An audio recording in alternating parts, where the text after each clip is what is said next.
Home loan दरों में हो रही लगातार बढ़ोतरी ने आम लोगों को परेशान कर रखा है।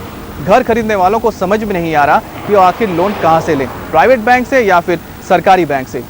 क्रम में देखें तो सबसे इम्पोर्टेंट ये है कि पहले आप प्रॉपर्टी डिसाइड करें, फिर ही आप लेंडर को चुनें।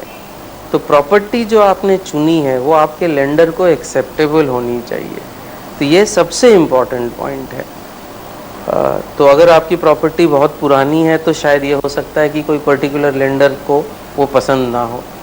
अंडर कंस्ट्रक्शन है तो वो शायद बिल्डर अप्रूव्ड ना हो, तो पर्टिकुलर बैंक उसको शायद पैसा ना दे, वो भी पॉसिबल है। आप अगर प्लॉट लेके उस पर बनाना चाहते हो तो कोई बैंक ना दे। बट अगर आप एक कोई बहुत ही रेप्यूटेड बिल्डर से ले रहे हो तो नॉर्मली प्रॉब्लम नहीं आएगी। अगर रेडी प्रॉपर्टी ले रहे हो जो नई है, पिछले 1 या 2 साल में ही बनी है, तो ये प्रॉब्लम नहीं आती है।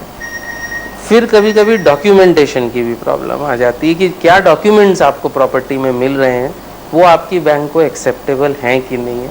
तो ये चीज़ पहले क्लियर कर लेनी चाहिए। उसके बाद सेकेंड इशू आता है कि लोन एलिजिबिलिटी का। ये सबको नहीं आता है। किसी की सैलरी इतनी है कि लोन एलिजिबिलिटी प्रॉब्लम नहीं है, लेकिन अगर लोन एलिजिबिलिटी प्रॉब्लम है तो पहले वो क्लियर कर लीजिए, क्योंकि रेट तो ये सारी चीज़ें होने के बाद of course rate is extremely important. Third चीज़ है अदर चार्जेस का।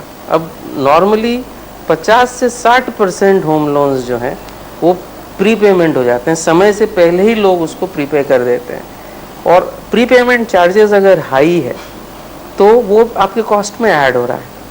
तो अगर प्री पेमेंट आपको फ्री मिल रहा है तो उसकी वैल्यू है, एक इकोनॉमिक वैल्यू, जो आपको टेक इनटू अकाउंट बिल्कुल करनी चाहिए। और भी कोई चार्जेस होते हैं, जैसे स्टैम्प ड्यूटी चार्जेस हुए या और कोई पर्टिकुलर चार्जेस हुए, ये सारी चीज़ें भी आप गणना कर लें।